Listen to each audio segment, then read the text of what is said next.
Bonsoir. Ce soir, je vais vous parler de la manifestation qui va avoir lieu demain contre le mariage pour tous. Je suis allée aujourd'hui défiler au Havre pour soutenir les féministes espagnoles et européennes pour la sauvegarde du droit à l'IVG. Je tiens à rappeler qu'il s'agit du droit de sauvegarder le droit à l'IVG. Il ne s'agit pas de faire la promotion de l'IVG. Pour ceux qui sont suffisamment subtils pour apprécier la différence. Vous pouvez voir la vidéo que j'ai fait avant. Donc j'ai appris, je viens d'entendre au journal, là, Christine Boutin et puis différentes familles. Je remercie Frigide Barjot de ne pas se mêler de ces manifestations-là telles qu'elles se passent en ce moment. Je la remercie. Voilà. Je tiens à préciser que je n'ai, moi, aucune agressivité, contrairement à ce que certains pensent peut-être, envers ceux qui ne pensent pas comme moi. Simplement, j'aime bien comprendre. Et il faut savoir que la détermination que je mets, moi, à défendre les causes que je crois justes, elle n'est que le fruit des observations que j'ai faites pendant ma vie entière. J'ai 53 ans, ce qui fait que j'ai quand même pas mal d'expérience, quand même. J'ai une expérience en tant qu'éducatrice pendant plusieurs années. J'ai une expérience de femme au foyer pendant 25 ans. J'ai une expérience d'enfance traumatisée par la pédophilie quand j'étais petite fille. J'ai l'expérience d'avoir vécu dans un milieu agricole, avec la particularité d'être de culture donc catholique judéo-chrétienne, puisqu'on me l'a imposé à ma naissance. Ça m'a apporté des bonnes choses, hein, mais aussi beaucoup de mauvaises, malheureusement. Mais moi, j'ai réussi à transformer l'essai. Je pense qu'il y a beaucoup de gens qui vont défiler demain qui n'ont pas encore, eux, réussi à transformer l'essai. Qu'est-ce que c'est que transformer l'essai quand on a été baptisé? Tiens, voilà une bonne question. Je fais des questions et des réponses, oui. Ben, vous pouvez venir me répondre sur mes vidéos, hein. Il n'y a pas de souci, hein. J'assume. Qu'est-ce que c'est que transformer l'essai quand on est catholique? Eh bien, c'est ne pas omettre qu'en tant que catholique, on a le droit de ne pas nécessairement penser comme le pape, par exemple. J'ai un profond respect pour le pape, dont je suis l'inspiratrice, je le rappelle, pour ceux qui oublieraient. Mais il n'est de bonne religion, et ce, quelle que soit la religion, il n'est de bonne religion que celle qui incite l'être humain à être le véritable acteur de sa vie. D'accord? Chaque être humain, chaque adulte doit être le véritable acteur de sa vie. Alors, j'ai entendu, là, ce soir, des gens très calmes, hein, donc ça me dérange. C'est pas le fait de manifester qui me dérange. Hein. C'est pas le fait de manifester, c'est que le problème, ce qui se passe en fait, c'est un problème d'obscurantisme.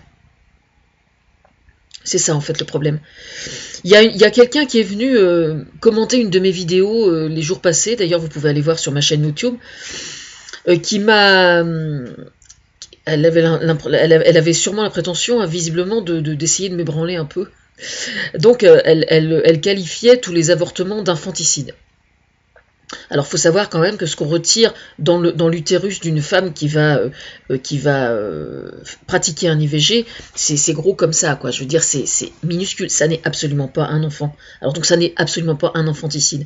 Par contre, une femme que l'on oblige ou que l'on obligerait à garder une grossesse, à avoir cet enfant, alors qu'elle sait pertinemment qu'elle ne l'aimera absolument pas, voire qu'elle transférera sur elle des souffrances absolument terrifiantes, peuvent effectivement donner des infanticides réels, ce coup-ci, hein, des enfants dans le congélateur, des enfants qu'on tue, des enfants qu'on bat, des martyrs. D'accord?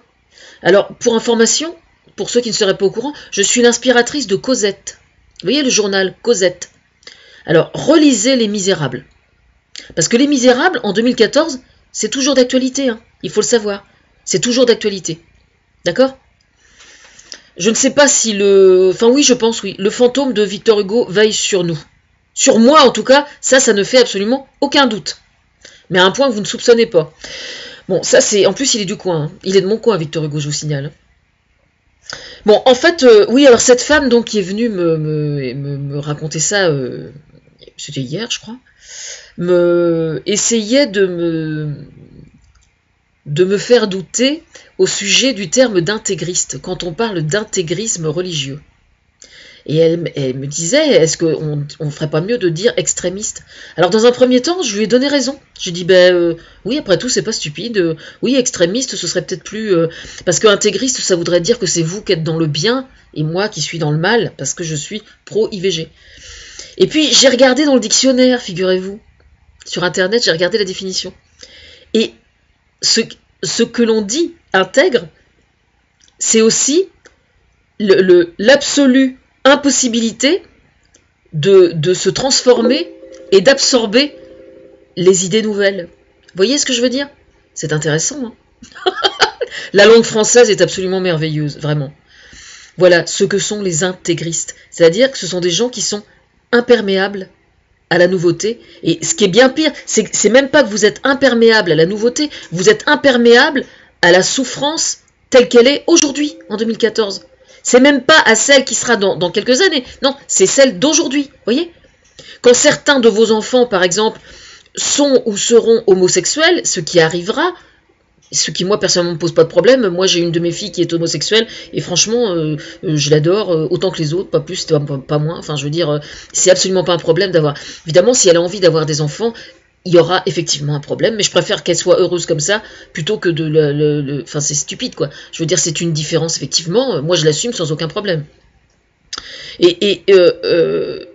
L'évolution, j'ai entendu, là, on veut sauvegarder la famille. Mais nous menons le même combat, alors, si je comprends bien. Moi aussi, je veux sauvegarder la famille. Simplement, la famille, elle bouge. Voyez ce que je veux dire? Aujourd'hui, il y a une femme sur deux qui élève seule ses enfants. Vous proposez quoi, exactement, là? On peut vous entendre? Qu'est-ce que vous proposez, politiquement? La famille bouge. Aujourd'hui, quand vous entrez dans une cour d'école, vous avez la moitié des enfants dont les parents sont séparés ou divorcés. D'accord? Alors, ça touche d'autres problèmes, effectivement. Ça touche d'autres problèmes. Bon. Le fait est que la famille est en train de bouger et que la loi doit s'adapter au mouvement de la société. Il n'est pas question de faire n'importe quoi. La moindre loi qui a été votée sur la politique familiale du gouvernement, depuis que François Hollande est élu, la moindre loi a été disséquée, a été étudiée, les psychologues ont été consultés, les pédiatres. Il y a eu un travail absolument phénoménal de fait, justement pour que ça réponde vraiment aux besoins. Parce que c'est ça le problème, c'est qu'il y a des gens qui souffrent. Vous voyez ce que je veux dire? Il y a des gens qui souffrent. Et puis les gens qui souffrent, il faut trouver un moyen de les soulager. Alors moi, c'est mon job, hein. Je suis peut-être pas payé encore pour l'instant, mais en attendant, c'est sur moi qu'on compte pour ça. Alors c'est pas vous, intégristes, qui allez me foutre à moi des bâtons dans les roues. Je regrette. Je vous souhaite demain, simplement. Je vous souhaite qu'il n'y ait pas de débordement. Il vaut mieux, je pense. Je pense qu'il vaut mieux. Réfléchissez-y, vraiment. Hein. Quand on défile, il faut bien faire attention à ce que l'on fait et à ce que l'on dit. Brigitte Bardot a bien réagi, je pense. Merci à elle.